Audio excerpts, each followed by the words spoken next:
저는 어제 사교육 걱정 없는 세상과 오늘 오신 분들과 함께 고교 내신과 수능을 절대평가로 전환하는 것을 골자로 한 초중등교육법 일부 개정 법률안 그리고 고등교육법 일부 개정 법률안을 발의했습니다. 그리고 대입 상대평가 금지 법안 발의와 함께 법안 통과를 촉구하고자 시민사회 단체분들과 함께 이 자리에 섰습니다. 앞서 소통관에서 상대평가 이원 선언문 전달식이 있었습니다. 선언문 전달식에 학생, 학부모, 교사, 교수 그리고 변호사 등이 함께 해주셨습니다. 그간 대한민국 교육은 지옥 같은 대입이라는 말처럼 너무나 큰 고통을 치러왔습니다. 대입에서 핵심적으로 다뤄지는 수능과 고교 내신 상대평가로 인해서 학생, 학부모, 나아가 국민들은 경쟁교육 고통 속에 어떻게 보면 방치되어 왔습니다. 수십 년 동안 승자가 되기 위한 기계적 변별을 용인했고 무한 경쟁하는 것이 너무나 당연한 일로 받아들여져 왔습니다. 이 과정에 적지 않은 학생들이 안타까운 선택을 하는 일도 있었습니다. 어쩌면 이런 소식도 당연한 일로 받아들여지고 우리가 무감각해지고 있는지도 모르겠습니다. 현재 청소년들의 마음은 바로 옆 소중한 친구들까지 경쟁자로 여기고 있습니다. 친구를 밟고 일어서야 자신이 성공할 수 있다는 잘못된 신화가 우리 사회에 자리 잡고 있습니다. 대학 서열과 직업에 따른 임금 차별은 물론 서열 높은 대학에 입학하기 위해 치러지는 전투와 같은 경쟁 교육을 기성세대와 국가는 너무 오랫동안 방치해 왔습니다.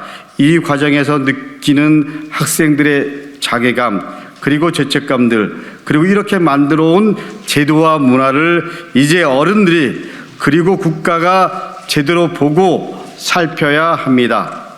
대학생 10명 중 8명이 학교를 사활을 건 전쟁터로 인식하고 초중고생 4명 중 1명이 학업 스트레스로 자해와 자살을 생각한다고 합니다. 너무도 처참한 현실입니다. 이것이 우리 교육의 자화상입니다. 최근 3년간 학생 정서 행동 특성 검사 결과를 보더라도 우선 관리군 가운데 자살 위험군으로 분류된 학생은 2018년 23,322명, 2019년 24,575명, 2020년 26,682명인 것으로 나타났습니다.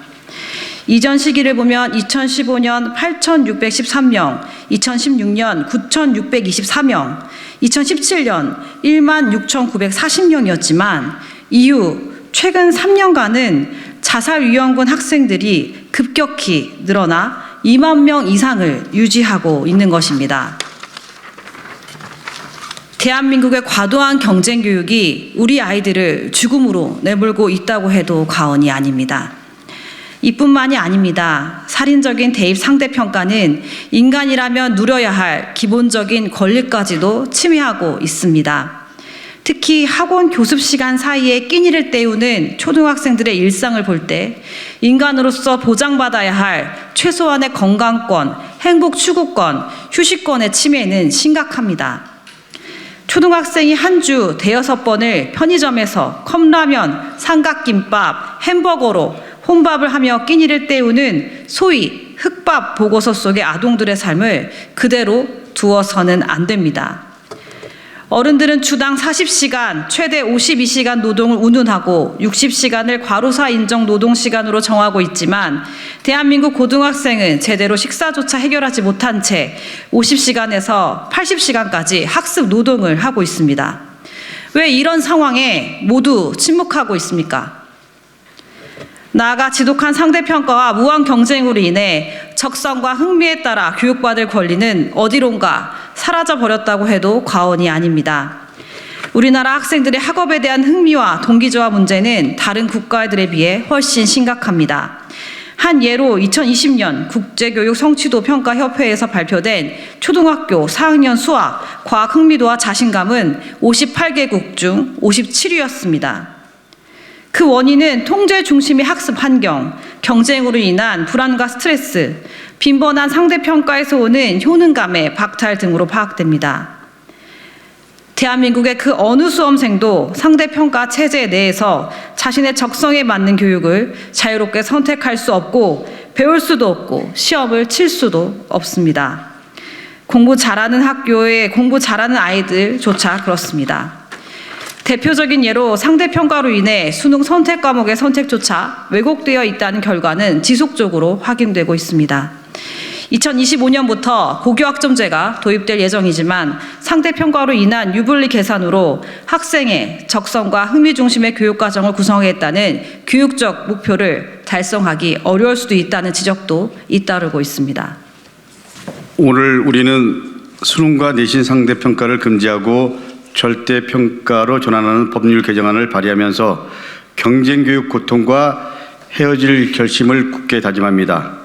오늘 이 기자회견에는 시민들의 위대하고 고귀한 선언이 담겨져 있습니다.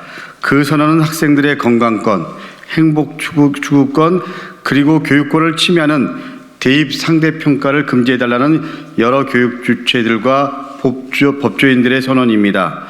100명의 학생, 그리고 1039명의 학부모, 1117분의 교사, 그리고 83명의 교수, 98명의 변호사가 대입 상대평가는 이혼임을 선언하고 금지 법안에 적극적인 지지를 보내주셨습니다. 국민 10명 중 8명이 경쟁교육 고통 해소를 위해서 국가가 나서야 한다고 목소리를 높이고 열망하고 있는 지금 국회 또한 경쟁교육 고통에서 해방시키기 위해 최선의 노력을 다 해야 합니다. 다 하겠습니다. 정부와 교육부도 특단의 제도 교육에 나서줄 것을 촉구합니다. 학부모와 가정 그리고 학교에서도 교육 문화의 풍토 개선을 위해서 함께 나서줄 것을 이 자리를 빌어서 간곡히 요청드립니다. 간곡히 다시 한번 부탁드리면서 우리 자유발언을 듣는 시간을 갖도록 하겠습니다. 요즘 학교폭력 문제가 사회적으로 크게 주목을 받고 있습니다.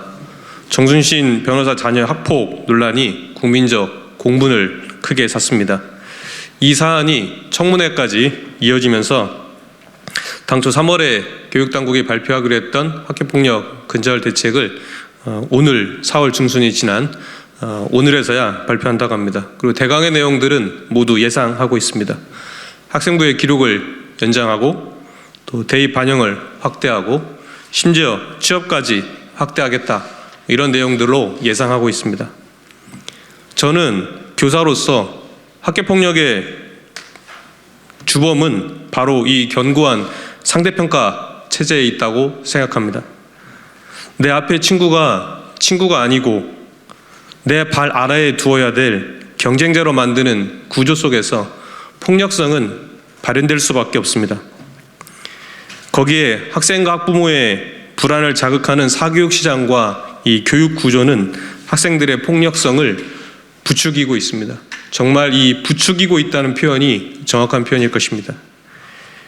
결국 학교폭력의 학생부 기자나 대입 반영은 촘촘하게 세워놓은 이 줄을 감점을 가해서 다시 줄을 더 촘촘하게 세우겠다는 것에 지나지 않습니다. 줄 자체를 없애거나 여러 줄을 세우거나 이 줄 자체를 완화하려는 노력은 없이 그저 줄만 다시 더 촘촘하게 세우겠다는 것입니다. 이번 학교폭력 논란에서도 볼 수 있듯이 한국 교육의 많은 문제를 파고 들어가면 결국 이 한 줄 세우기 상대평가 문제로 기결됩니다. 오늘 교육고통의 주범, 학교폭력의 주범, 이 상대평가 문제를 풀기 위해 모였습니다. 이 문제를 푸는 일이 결코 쉽지 않겠지만 이 문제는 우리 교육의 많은 문제를 풀 수 있는 핵심 고리라 생각합니다. 좋은교사운동은 이 비교육적인 한 줄 세우기 상대평가를 제도적으로 없애는 일에 끝까지 힘을 보탤 것입니다. 이 일을 위해 먼저 발벗고 나서주시고 이 자리에 함께 해주고 계신 많은 분들께 교사를 대신해 또 좋은교사운동을 대표해서 감사의 말씀을 드립니다. 감사합니다.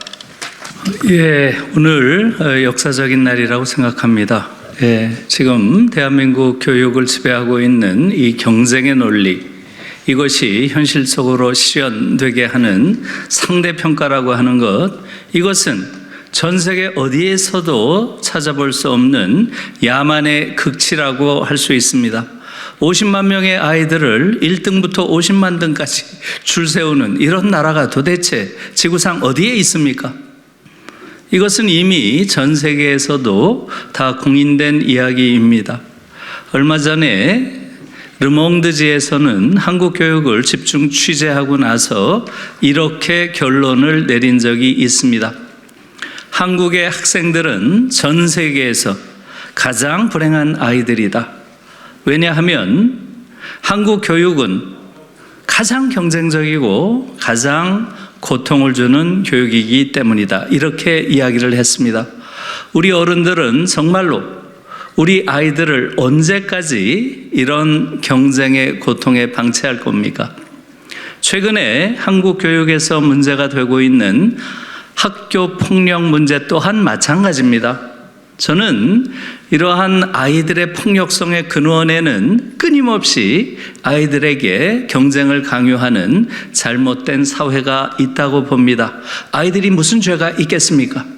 이런 엉터리 아이들을 끝없이 경쟁 속에서 살아남으라고 강요하는 이 교육이 우리 아이들의 인성을 아주 어려서부터 이렇게 팍팍하고 삭막하고 잔혹한 방향으로 만들어냈습니다. 이걸 더 이상 계속해서는 안 된다고 보고요. 마지막으로 한 가지만 더 말씀드린다면 저는 한국인, 아이들뿐만 아니라 한국인들이 일반적으로 가지고 있는 그러한 왜곡된 인성은 바로 어린 시절부터 상대평가를 통해서 늘 남과 경쟁하도록 하는 이곳에서 생겨났다고 봅니다.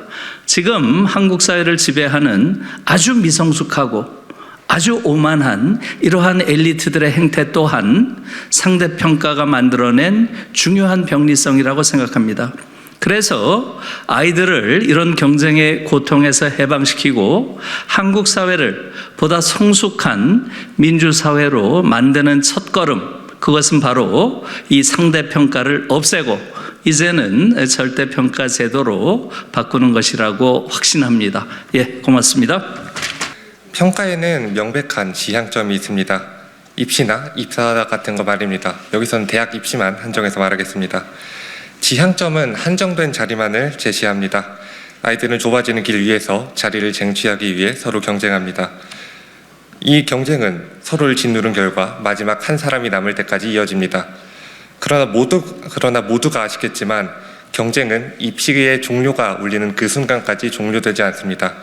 이것을 무한 경쟁이라고 말합니다. 비로소 비교가 상대평가로 변질되는 순간입니다. 시험을 치르면 언제나 기형적인 문제가 나옵니다. 문제의 가독성을 떨어뜨리는 문장도 있고요. 배운 적 없는 유형의 그래프가 나오기도 하고, 심한 경우에는 그렇게 중요하게 언급되지 않았던 내용이 높은 배점을 가지고 등장하기도 합니다. 다양한 이유가 있겠지만 출제자의 일관된 말씀은 변별력입니다. 상대평가이기에 제대로 이해하였는지 묻기보다 등위를 가리는데 주안이 된 문제가 발생합니다. 분명 알고 있는데 틀리는 경우는 의례 발생합니다. 무한 경쟁은 아이의 인격적 성장을 결여시킬 우려가 있습니다. 학교에서는 우리의 생각보다 많은 교육이 이루어집니다. 소방안전교육, 성폭력 예방교육, 재난안전교육, 그 밖에도 제가 기억하지 못하는 많은 교육이 있을 것입니다. 그러나 지금 막 어른이 된 적어도 인문계 고등학교를 졸업한 아이들의 머릿속에는 이러한 내용은 단 하나도 남아있지 않을 거라 생각합니다. 저도 그랬습니다. 아이들이 교육 시간에 한 것이라고는 국어, 영어, 수학과 같은 그런 교육이 전부였을 테니까요. 또 선생님들도 아이들이 이러한 교육을 제대로 이수하지 않는다고 해서 제지하거나 하지 않습니다. 방과후라고 해서 다르지 않습니다. 가정에서 이루어져야 할 사회화는 학원이나 야간 자율학습, 독서실이나 과외 등이 훌륭히 차단하고 있습니다. 또 이렇게 쉼없는 환경은 사람을 망가뜨립니다. 항상 학교 석차 10등 안에 들던 제 친구가의 성적이 떨어지는 것을 목격했고, 분명히 해말던 아이가 제게 됐든 고통 없는 죽음을 검색한 기록을 보여주기도 했습니다. 물론 모든 아이가 겪고 있는 고통은 아닐 겁니다. 그런데 단지 그 이유만으로 이 문제를 경시하려 한다면 저는 그분을 대단히 싫어하게 될 것 같습니다. 교육을 논하고자 한다면 포기할 아이를 상정해서는 안 됩니다. 하나 묻고 싶습니다. 학교는 무엇을 하는 기관입니까? 우리는 배움을 확인하나요? 아니면 등수를 측정하나요? 교육법은 만인을 이롭게 하는 인격을 완성해 스스로 세상을 살아갈 능력이 있는 민주적 시민이 되게 하고 이들이 또다시 세계 만인과 함께 번영하도록 명령하고 있습니다. 이 말은 무릇 법치주의 국가라면 학교의 근간이 되어야 합니다. 그런데 우리의 자화상이 여기에 부합한다고 보이지 않습니다. 나는 괴로웠고 괴로울 것입니다. 저는 제 말을 듣는 당신이 변화의 현장을 함께 해주셨으면 합니다. 지금 학교에 있는 학생들의 미래가 계속 건강할 수 있도록 또 행복할 수 있도록 말입니다. 여기에 주역이 되어주셨으면 합니다. 마지막으로 학생에게 전합니다. 올해도 힘들 것입니다. 심심한 위로를 전합니다. 조금 더 나은 미래를 만들기 위해 노력하겠습니다. 기다리겠습니다. 고맙습니다.